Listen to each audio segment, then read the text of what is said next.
Welcome to Down the Garden Path, where each week we discuss down-to-earth tips and advice while doing our best to help you seasonally manage your garden and landscape. I'm Joanne Shaw, owner of Down to Earth Landscape Design, and with me is my co-host and co-author, Matthew Dressing. Hello, everyone, and thank you for joining us. I'm Matthew Dressing, owner of Natural Affinity Garden Design. As landscape designers and gardeners, we believe it's important and possible to have great gardens which are sustainable and low maintenance, and we want to help you make it happen. That's right. And tonight, shockingly, we are talking about a very timely plant for this time of year and one that we've never done in the 9 years of this show. And it is holly. Can you believe it? No, I can't believe we actually haven't I stopped know. to talk about About holly. holly. I'm sure we've mentioned it when we've mentioned evergreen shrubs, but today we felt like this time we felt like holly. It is the season in December. We felt it needed its own and deserved its own show. So we'd love to talk to everybody tonight a little bit more about holly. That's right. So yeah, I guess did we say we'd love to hear from you with all your questions. So don't forget you can write us a Down the Garden Path podcast at hotmail.com. And don't forget to check us out and join our Facebook group and post your favorite holly pictures and join the group to talk about other um, gardening topics that we That's love to right. do. Yeah, yeah. I mean, if you grow holly, we would love to see pictures. So please post them in our Facebook group. That would be great. Exactly. So our common holly. So our Ilex aquifolium is our Hmm. common or Christmas holly. This is the broadleaf, or not the broadleaf evergreen, Hmm. with the spines on the in the margin of the leaf. That classic deck the halls with boughs of Hmm. holly plant that we grow out in our gardens. And we love it just because of that very interesting foliage with the spines.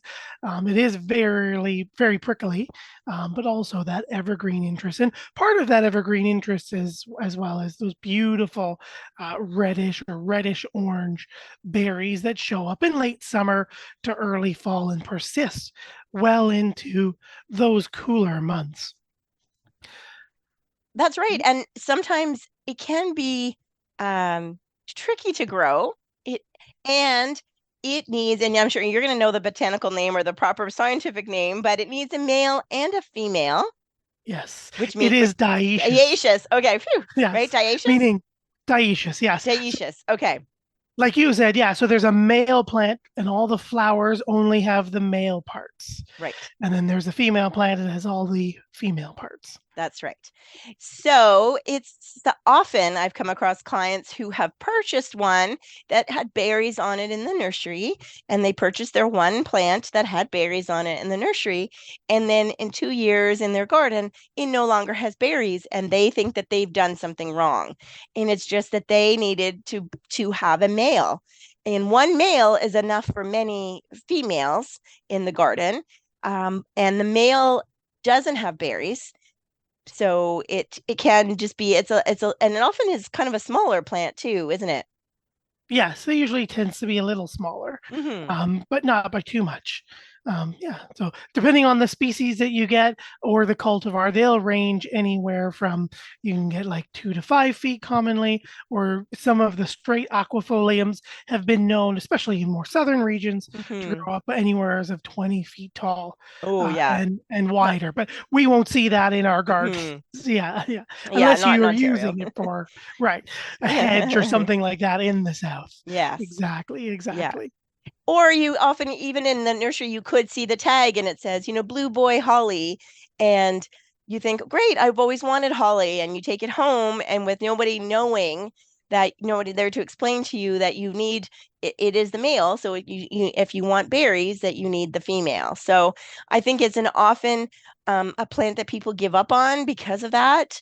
And even if they didn't do it, they know somebody who said, oh, yeah, I tried growing holly, but I couldn't get it to grow berries, or it stopped doing berries, or, those many issues. So I'm glad we're doing this show to let everybody know that there's a reason. And the growers knew that too, because they actually started putting them in the same pot, didn't they, Matt? Yeah, you'll often see the boys and the girls. You'll see the Mm, hybrids like Blue Prince and Blue Princess, all yes. planted in the one pot. So you've got two main stalks, and half of it's a boy and half of it's a girl. Hmm. And that's wonderful, especially Yeah. if you're just going to use one or two, or you're going to have the boys and the girls, or you're going to have like individual plants farther away from each other. So if you just want berries and a nice evergreen rounded shrub as a specimen, or a focal point, you've got both the boys and the girls. The thing, or in the one pot in the one spot. The one thing to remember though is, the boy is going to be on one side, the girl's going to be on the other side. They're going to tend to grow out into the sun. So you're Okay. going to end up with one that's heavier sided with berries, or Than the technically other. droops, than the other one. Right. Hmm. So make sure see where the berries show up, Hmm. on the boy and the girl, and turn the berries to where you want to see them, or you want them to be seen. Okay. And would it make sense then to plant a girl only on the other side then? And so there's like a boy in between, like kind of doing, you know what I mean? So they would kind of grow together. Yeah, yeah, exactly. So you could Hmm. plan them to grow together. You want them to still make sure that that boy is growing well enough that he pollinates everybody. Right. And he'll do that where upwards of like 10 to 12 feet. Usually he'll Mm. pollinate whoever's within that range. So, Yeah. yeah, yeah. Well, So that's you could good to plant know. another girl or one boy Yes. and a 10-foot hedge, or a grouping kind of A thing. grouping. Yeah. But given that fact that there's two plants in one pot, those often are more expensive. So I think, and I've been there at the nursery too, where people were like, "Oh, excited about holly," and they're like, "Oh, $69. I'm not paying that for holly. You know, that's a lot of money." Well, that's why, because there's two. Really, you're getting two of them, and they're now. Are they individual plants, or is there a graft involved? No, there usually are individual plants. You Okay. can usually see, like, Yeah. follow the girl into the stalk and follow the boy into the ground as Okay. well. So it is a specialty plant, and that's why it might be priced a little bit more. And so, yeah, so there's a reason. So I think it's really another reason why it's really good to shop at your local independent garden centers versus big box stores so that you have answers to those questions and you have people who can intelligently answer those types of questions. Or you can just listen to our podcast and we'll tell you all about it. But the That's right. common lilac, I was going to say, but the common holly, much like the common coal that I have with my froggy voice, I think it is going to see an uptake in designs. And I know myself, I don't use it a lot. I use it when the client asks for it, or if the client already has one, usually sad little holly in the corner. I think, okay, let's build on that and add something more. But I think the advantage of it being a broadleaf evergreen, and as we see that us trying to use a little less boxwood with all the issues boxwood is having, Yeah. there are no real insect issues. I know wind is an issue for holly, but are there any other insect issues that you're aware of, Matt? Not, no, not too many. Otherwise, it's pretty, there's like none serious, for example. Mm, So we might get, like, if it's excessively wet, we might see some anthracnose, or we might see some root rot, or like leaf spots and cankers. But there's no one that's going to come in like Japanese beetle, for example, and defoliate the entire thing, or aphids attack and take over. So right. none serious, but if the cultural conditions aren't met with that well drained soil, we can get into some rot or some other issues like that. Hmm. Yeah. And I do know they do like a protected area, so like a protected side of the house or with other plants around them. So it's not something that you're gonna, plant at the curb or at the edge, beside your driveway and wide open. Because I mean, again, yes, you can provide a windscreen and all of that, but then what's the point of evergreen, right? And they will tolerate part sun, but not full shade, Right, right. They in will my take some experience. part sun, but they do prefer full sun to that partial shade. And then, Okay. like you said, in a protective spot, Hmm. because they can dry out or take some that wind issue for sure. That's right. But Yeah. there are like benefits. Like it is a pretty, I mean, they are prickly, but they're not thorns, so it's not like a rose bush, but the foliage is attractive all year round.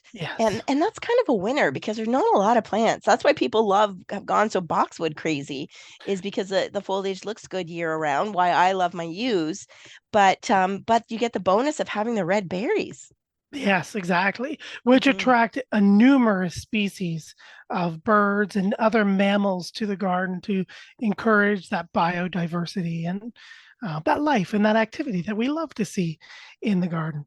And it's a very good pollinator as well. There are a number of specialized bees that will appear, other spring pollinators that will take those white flowers or visit those white flowers in spring as Okay. she's blooming to help pollinate, but also as a nectar and pollen resource. And then she's pretty tough as well. So, they do have some salt tolerance. They're good for urban pollution. So they're not going to stress in some more of the more urban environments. The one thing to watch, though, is as we mentioned, the berries and the birds, though, is they are toxic to us. Mm. So the birds and the mammals are good, but when we get to like cats and dogs and And little humans, if people, and little or people, little people, people. exactly. We don't want to be ingesting the leaves. I mean, they're prickly. That's going to stop you Mhm. right there. But you don't want to be eating the berries. They Right. do have a low toxicity. They can upset our stomachs or give us the runs and other Yeah. illness-like symptoms. So beautiful for the birds, and that's why they're great to put them in that protected area or amongst other plants. So, oh, I don't want to do it because it's poisonous. Well, I think if you design it and smartly, Right. right, it doesn't have to be right at the edge for you to go up and look and touch the berries. Mm. You can enjoy the evergreen from the mid or the background of a border with other Mhm. lower plants to prevent that from happening. Yeah. Yeah, and again, I think it's if you are struggling with your boxwood and looking for an Mhm. alternative, I think it's a great, especially in the backyard and an established. Because I think the sad part is all the people with mature existing gardens that have incorporated mature boxwoods that are losing their boxwood. And I think that holly could be a really easy, substitution to fit into a mature garden and add a bit of life to it. And I do like the fact that there are berries, and then we can do a little bit of light trimming and bring those in for the holiday. I mean, Mhm. that's what dogwood is great when you grow your own dogwood and the red branches. Then you can bring them in this time of year and have a little bit of it looks good in a vase, it looks good on the mantle. Yeah, so I think that's Exactly. another bonus to having the common lilac. Why do I keep saying lilac? I don't know. Syringa, but not Ilex. That's right. That's right. Uh, So it is not though. Are we good with the common lilac? Oh, I did it again. Oh my gosh. you did it again. I know. Yes, I think that's good Holly. for our Christmas Common holly or the common Christmas holly song. that we're going to That's right. see. And That's again, right. if you are growing it, if you do have one in your garden, we would love to see pictures. So please email us or post them in our Facebook group. We'd really, or tag them, put them on Instagram and tag us at Down the Garden Path Podcast on Instagram. We would love to see your holly, and I'm hoping to get some as well. I did put in Daphne, which is Ooh. also, yeah. So I have Daphne in my garden, which the leaves stay on, and I've got Hmm. the variegated one. So I'm kind of venturing out, but I think I like the idea. I've never been a boxwood planter. I thought how much I love my yews, and so I'm excited about experimenting more at my own house as well as with my clients with the common Christmas holly. Very But there is another holly, a native holly, that is vastly underplanted. If we think the other one is underplanted, then this one is good. vastly underplanted, right? Yes. So we have our native, like you said, evergreen, which is our Ilex verticillata, our winter berry holly. So the common holly is native to Asia, and then this one is a North American holly or a North American native species. And this one is again dioecious, so there's a boy and a girl plant. And this one, unlike our common holly, is deciduous. So Mhm. it will lose all of its leaves. So we don't have that nice winter interest in the form of foliage, but we do have very densely packed stems, Yeah. thick with red or orange berries. Yes. And there are even some cultivars with yellow berries Okay. as well. Okay. So, Yeah, and you probably remember them. Anybody who makes their own Christmas urns or have gone mhm, to like getting branches and stuff, and you're probably like when you see the branches, and they're usually very expensive for a reason. And they're just loaded. They're just thin stems loaded with berries. And that is just our deciduous holly that is native. and also very much underused. I did use it, I believe, in 2 gardens this year because it is Oh, native. It is a way to the birds. It also isn't great for us to eat, which is fine, but the yes. birds do like it, which is also great. But I think more importantly that it is native. So, and it's the leaves are, even though they're not evergreen, they look nothing like the common lilac. They're much thinner, right? I feel like they almost look like a tropical plant, right? They're much thinner and skinnier. Did you intentionally say common lilac just a second ago? You said they weren't very much like the common The common lilac. They're lilac. They're longer and nothing skinnier. like the common lilac. They're very much like they're nothing like the common holly. I don't know why I have lilac on the brain, but Yes, I'm sure your listeners are used to us making these types of mistakes. I apologize. right? But yeah, so the leaves on, so I think even in the summer, for the plants that don't get berries on them, they're really a nice kind of skinny leaf, green, soft. It definitely gets bigger, and it's definitely part of that native look. It's not going to be a contoured type of plant in your garden for structure. It's definitely going to be I would say like more of a wild look, natural look, which is, it's a native plant, right? Yeah, yeah. North American plants is that kind of that native rounded, mounded shrub form. So that Hmm. silhouette. So yeah, we definitely get that kind of rambling one. Again, yeah. So we're going to see blooms from April to June, depending on where you are, and they have greenish white flowers. And then if they are pollinated, which again, they do need that boy and that girl, we're going to get Hmm. lots of dense, heavy crop of those nice red berries. We'll see orange berries, or we'll see berry heavy, the cultivar that gives us nice, thick yellow ones. Hmm. Much like our winter or our common holly or our Christmas holly or whatever we want to call it, except for lilac. Um, it is going to attract butterflies in the spring and pollinators, as far as we've got for flower and pollen resources. We're going Hmm. to see again specialized bees. And then as we get through the season, we're going to get our berries, which again have many native bird species that will visit and eat the berries as they go through the season. We'll Hmm. also get a little bit, it's a little bit deer resistant and rabbit resistant, but we'll also see if you have deer or rabbit in your yard, again, being a native shrub, they'll recognize it and they'll come for some of that winter food source as well. Hmm. Another good point about them is that this variety likes it a little wetter. So if you do have Yes. a low spot, if you are doing a rain garden, then this is a good plant to use, Yeah. isn't it? Yes. They still need some sun, but that is something to keep in mind, that they will tolerate more moisture, and that's often something that people struggle with in their garden. There's always one little area, right? Yeah, exactly. Yeah, so yeah, excellent. Yeah, water gardens, wet areas, and then again the sun as well.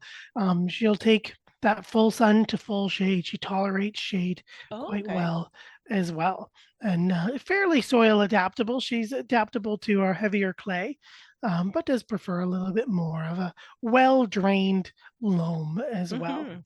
And I think in a native, so I actually bought them for a local community here in Pickering that had been working on a pollinator garden.